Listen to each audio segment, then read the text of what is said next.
Well, hello there, my fellow rushers. How you been doing today? King Rex here. And today, it's finally the time to face off the king himself. King Daenerys. Dinas, whatever you wanna call him. So yeah, we'll be facing him off, and which better hero to pick than Jack-o'-lantern? We're gonna get our own little knight, because he's technically a knight, technically. Right? Yeah, I think that's how the lore was listing him as. Alright, yeah, the first wave is just a joke, you know. The first part of the level is just easy. You can beat it with pretty much anything. It's kind of just embarrassing in certain ways. But anyway, we're gonna kill everybody. We're gonna use our good old blazing ball, you know, the green stuff that Vesna shoots out, which is pretty helpful. Now, sadly, Jack-o'-lantern ended up dying quite a few times, which was a mistake on my end. And yeah, you're gonna see quite a few deaths here and there, but that's okay. You know, as long as we don't lose the level, we're fine. And yeah, guys, well, this is pretty easy so far. You know, this level is notoriously known for one thing in particular, being the longest level ever created. Like, this level can take easily can take like at least 25 minutes. You can get, if you don't call any wave early, I'm pretty sure it's gonna take like over 30 minutes. Which, just why? Why does this level has to be so slow? It's kind of annoying. So I think the 2x speed is really helping us out there. I mean, the video is still over 10 minutes, so I guess it's kind of okay. You know, I don't want this video to be too long. And yeah, now what do we have here? Oh, we have some Huntingos trying to get through. Thankfully, the Mausoleum is sniping them just in time. And we have some Gargoyles for additional stalling power, not that we're really gonna need them for later. Later on, all we need to do is just insta-kill everything. Also, that was a waste of the green ball. I wanted it to target the War Wagon, so we don't have to deal with this spawner. It's kind of an annoying unit, you know, it's not the worst unit ever created, but it's kind of annoying when you don't kill it fast, because it's gonna keep on spawning some units, and it's kind of bad when you don't have a lot of magical damage. You know, we only have one Shadow Archer, because, you know, we're getting these guys, the Paladins. And they could have reduced their magic resistance and still use magic, but I don't want to micro today, I'm just kinda lazy. I just wanna beat this level and be done with it. Because it's pretty long and I don't like it. Anyway, now guys, I have a question for you about this challenge. Would you like me to continue on with the post game, or would you like me to switch up to something else? Because I know that there's still some people they're still enjoying this challenge, even though I personally don't really like it. It's not terrible, but I don't know. I think I could be doing something better than just playing Kingdom Hearts Vengeance. I think about doing something else, but I don't know. I'll let you decide. Should I continue with the post game with this challenge? Like, would you like to see how the medieval team challenge is gonna fare into the post game, or should I just do something else? Because that'll be a pretty important decision, because we may be getting a new series, which is gonna be kind of nice, I think. And yeah, we'll see how it goes. Just comment down below what you think about this challenge. Should we continue on, or should I move on to something else? Alright, can we get through this early stage? It's very boring. We're insta-killing everything and turning everyone into frogs. And yeah, there's nothing threatening, just turn everyone into frogs. Tap them up, and it's easy. Well, here we wasted an insta-kill, which is kind of unfortunate, but whatever. It is what it is. Now here we go with the threatening quote-unquote enemies. We're getting a sorcerer, but would you look at that. He's gonna get complete and utterly obliterated, turned into a frog and killed. Kind of ironic, because with the sorcerer we used to polymorph people into sheep, and now we polymorph the sorcerer into a frog, which is kind of ironic. It would have been even more ironic if we polymorphed him into a sheep, but you know, the Wicked Sisters don't do that. They polymorph people into frogs. And yeah, as you can see, I'm pretty sure, yeah, at this point I'm pretty certain that the insta-kill of the Wicked Sisters is smart. Because, as you saw, there were a few gargoyles, not gargoyles, what am I saying, the Griffin Bombardiers. There were a couple of Griffin Bombardiers with a sorcerer, and she ended up insta-killing the sorcerer. And if you're wondering, yes, the insta-kill works on flying enemies, so yeah, I think she has a smart targeting on the insta-kill, which is awesome. 18 seconds, smart insta-kill, that's deliciousness. Another reason why the Wicked Sister is so good. Like, it's really good against medium to against like really high health enemies, or just enemies that, or maybe some mid-tier enemies, like paladins, what else, what would you call them, the wardens from what, wardens from the Untitled campaign, corrosive souls, you know, we're pretty good against them. And anyway, now we're finally progressing into the second part of the level, which is hopefully going to be a little bit more challenging, but knowing that this is Vengeance, unfortunately it's probably not going to be.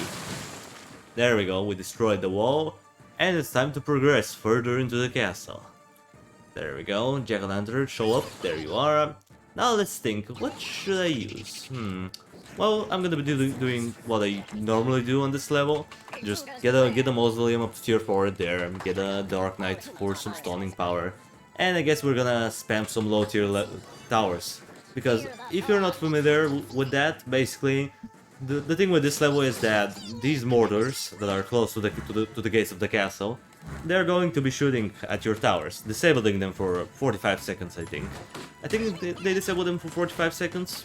Maybe it was a little bit less or more, I'm not quite sure, but I'm pretty sure it's 45 seconds.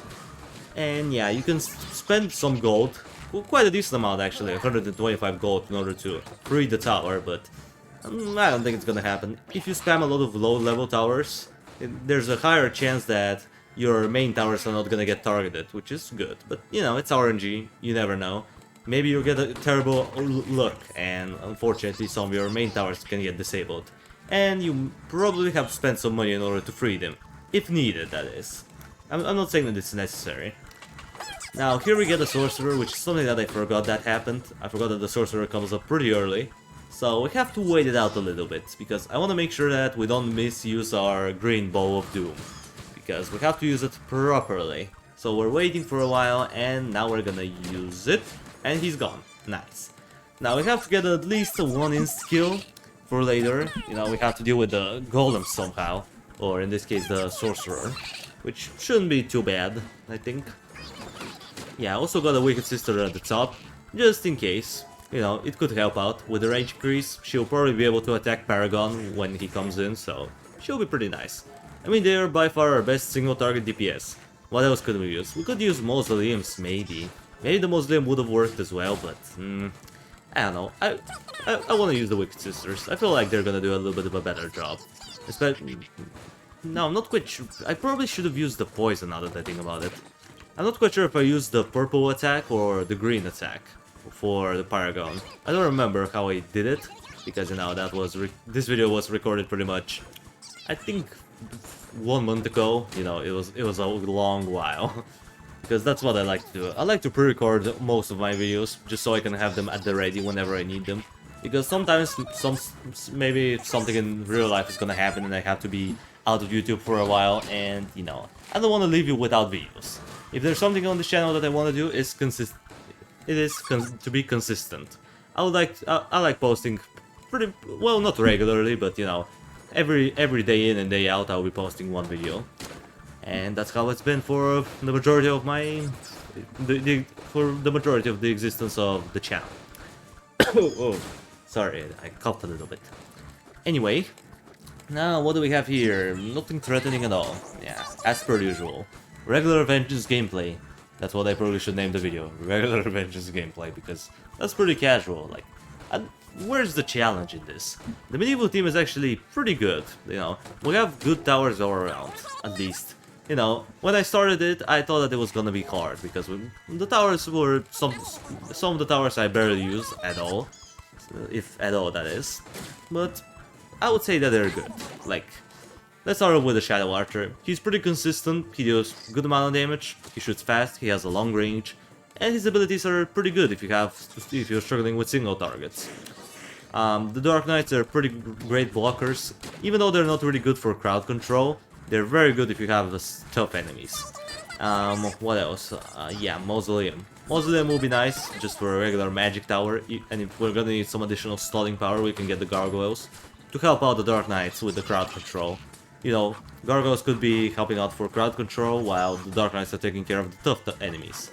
And we also have Wicked Sisters for very threatening enemies like Sorcerers, Frost Giants, etc.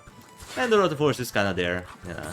And I mean, it's not a horrible tower, but it definitely could be better.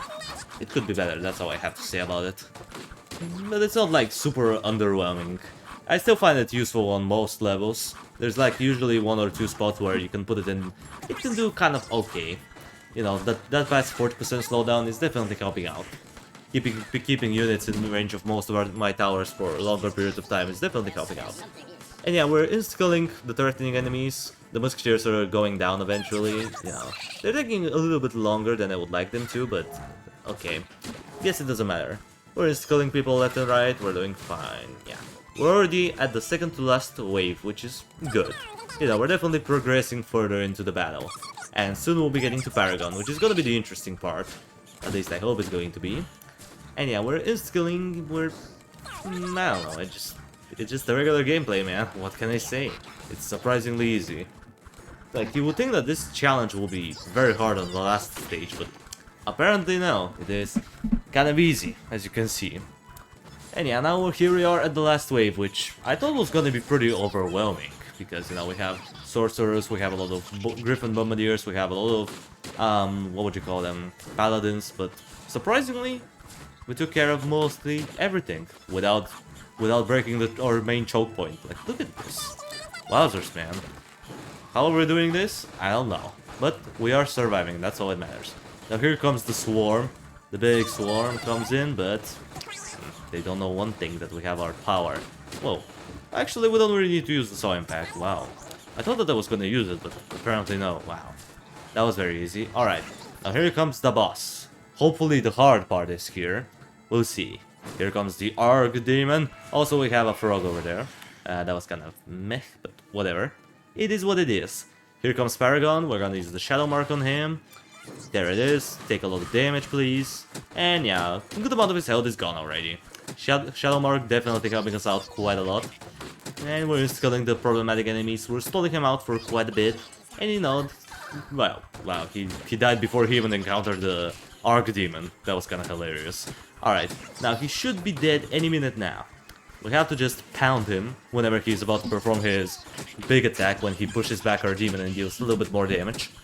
And yeah, the demon is taking barely any damage, which is good. Paragon is gonna die. We have musketeers, which we have to take care of, because otherwise they're gonna target the demon, but whatever.